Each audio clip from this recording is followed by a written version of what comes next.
Hi guys, this is Sam Rai and you are watching Mission to Success. আজ তোমাদের এই ভিডিওতে দেখাবো যে ভগবান শ্রী রামচন্দ্রের মূর্তির ওপর সূর্য তিলক কীভাবে হয়েছিল। তো অযোধ্যা মন্দিরের কালকে শুভ রামনবমীর দিনে রাম মন্দিরে ভগবান রামলাল্লার যে মূর্তি ছিল তাতে সূর্য তিলক হয়েছিল। তো এর পেছনে যে সায়েন্স রয়েছে এবং কিভাবে কোন সংস্থার দ্বারা এটি হয়েছে সেটি এই ভিডিওতে দেখাবো। চলো শুরু করা যাক।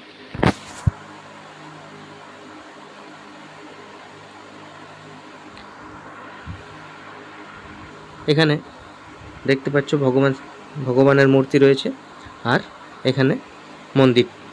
রাম মন্দিরের প্রত্যেকটি স্থানের কোন কোন জায়গাগুলি কি কি।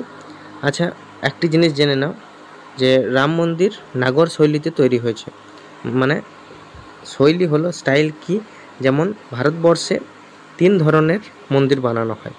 কি কি? একটি নাগর শৈলীতে, দ্রাবিড় শৈলীতে আর বেসর শৈলীতে। উত্তর ভারতে যতগুলি মন্দির তৈরি হয় সব নাগর শৈলীতে তৈরি হয় এবং দক্ষিণ ভারতের যে মন্দিরগুলি হয় সেগুলি হয় দ্রাবিড় শৈলীতে। আর উত্তর ভারত আর দক্ষিণ ভারতের যে মাঝে মধ্য ভারতে যতগুলি মন্দির আছে সব বেসর শৈলীতে তৈরি হয় এবং বেসর শৈলী কি না দ্রাবিড় শৈলী আর নাগর শৈলীর মিশ্রণ। তো এই স্টাইল বা শৈলীতে মন্দিরগুলি তৈরি হয়।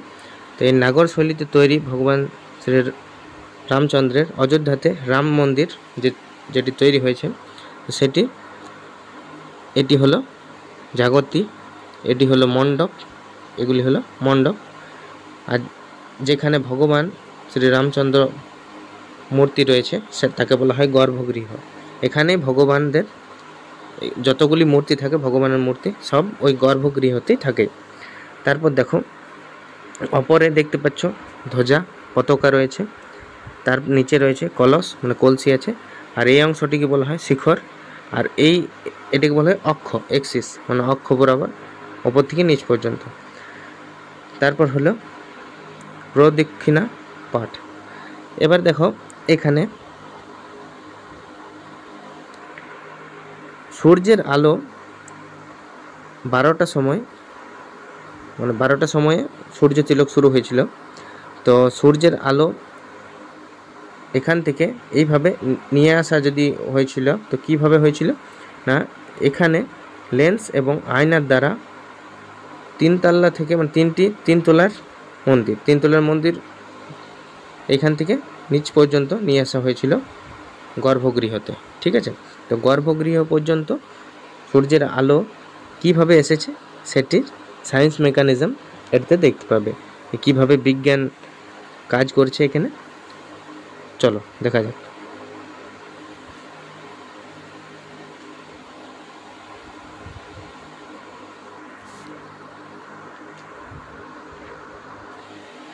এখানে দেখো এই মন্দিরটি হলো নাগর শৈলীর মন্দির। নাগর শৈলীর মন্দিরের অংশগুলি কি কি হয়, এখানে দেখো মূর্তি থাকে গর্ভগৃহতে। আমি এখনই বললাম গর্ভগৃহতে ভগবানদের মূর্তি থাকে। তারপর মন্দিরের ওপরের অংশটিকে বলা হয় শিখর, তারপর এটা হলো মুন্ডি, তারপর এখানে হলো এটি অক্ষ, আর এখানে কলস বললাম, যেখানে কলসি যেখানে থাকে কলস, আর তার উপরে ধ্বজা থাকে। ঠিক আছে, তার কলসের নিচে থাকে অমালকা, তার নিচে থাকে বিমান বা শিখর, যাকে বলছিলাম এখানে শিখর, তাকেই বলা হচ্ছে বিমান। তারপর এগুলি হলো মণ্ডপ, আর এই মণ্ডপের পর এগুলি হলো প্লিত, যেগুলি সিঁড়ির অংশ। প্লিত এটি বেস বলা হয়, যাকে যে ভিত্তির ওপরে যেটি মন্দিরটি স্থাপিত হয়েছে। তাহলে এটি হলো নাগর শৈলীর মন্দির, আর এইভাবে উত্তর ভারতে যতগুলি মন্দির দেখবে সব এইভাবে তৈরি হয়েছে। তারপর দেখো এখানে সূর্য তিলক কীভাবে হয়েছে। এখান থেকে সূর্যের আলো প্রথম লেন্সের মাধ্যমে এখানে লেন্স থেকে আয়না, প্রথম আয়না যেটি M1, তারপর দ্বিতীয় আয়নাতে M2, তারপর তৃতীয় আয়নাতে M3, তারপর 4 যেটি হলো চতুর্থ মিরর চতুর্থ আয়না, সেখান থেকে গিয়ে ভগবান শ্রী রামচন্দ্রের কপালে পড়েছে। তো এবার এখানে দেখো এই 58 mm যেটি সূর্য তিলক হয়েছিল। তো এই সাইজটি নির্ণয় করার জন্য, মানে এই সাইজটি যাতে সূর্যরশ্মি মানে কন্ট্রোলের মাধ্যমে থাকে, তো এটি কন্ট্রোল করার জন্য 4টি লেন্স ব্যবহার করা হয়েছিল। লেন্সে কী হয়, উত্তল লেন্স বা অবতল লেন্স আমরা ব্যবহার করে আলো কম বেশি নির্ণয় মানে কম বেশি কন্ট্রোল করতে পারি।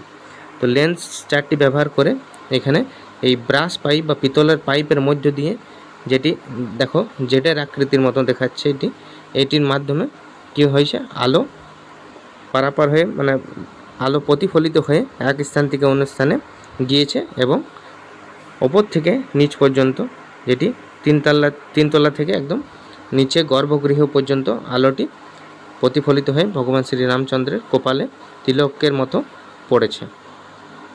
তো এবার কি দেখো, পেরিস্কোপের মেকানিজমও এইরকমই। পেরিস্কোপে কি হয়, পেরিস্কোপে এখানে আয়না থাকবে এখান থেকে, আর এখানে চোখ থাকবে, ঠিক আছে। তো এখানে আয়না, আর এখানেও আয়না, আর এখানেও আয়না। তো এতে কী হবে, ওপরের যে জিনিসটা থাকবে সেটি এখানে প্রতিফলিত হবে, তারপর এখানে প্রতিফলিত হবে, তারপর চোখে সোজা পড়বে।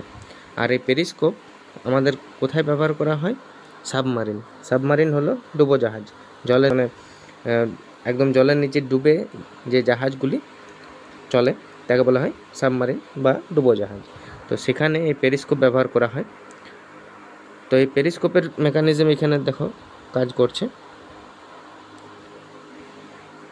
এইখানে এই নলটি ব্রাশ পাইপ, যেটি বললাম পিতলের নল, এই নলের মাধ্যমে এটি মানে এই সায়েন্স মেকানিজমটি হয়েছে। আর এই বৈজ্ঞানিক পদ্ধতির পেছনে যে সংস্থা কাজ করেছে তারা হলো, দুটি সংস্থা কাজ করেছে। একটি হলো ইন্ডিয়ান ইনস্টিটিউট অফ অ্যাস্ট্রোফিজিক্স, যেটি আছে বেঙ্গালুরুতে, আর IIT রুড়কি। তো এই দুটি সংস্থা কাজ করেছে এই সূর্য তিলকের ওপর। এবার দেখো যে এটি সূর্যের আলোটি ঠিক আছে এইভাবে পড়েছে। ভারতের আরও বিভিন্ন জায়গাতে এরকম সূর্য তিলক হয়, যেমন গুজরাটের সূর্য মন্দির আছে মোঢেরাতে, আর যেমন সবাই কোণার্কের মন্দির তো প্রায় অনেকেই জানো, যেটি আছে উড়িষ্যায়। তো উড়িষ্যাতে কোণার্কের মন্দিরেও ওইখানে এইভাবেই সূর্য তিলক হয়। আর কি আরও অন্যান্য মন্দির রয়েছে, আরও অন্যান্য মন্দির আছে ভারতে, মোট 8টি মন্দিরে এরকম সূর্য তিলক দেখতে পাওয়া যায়।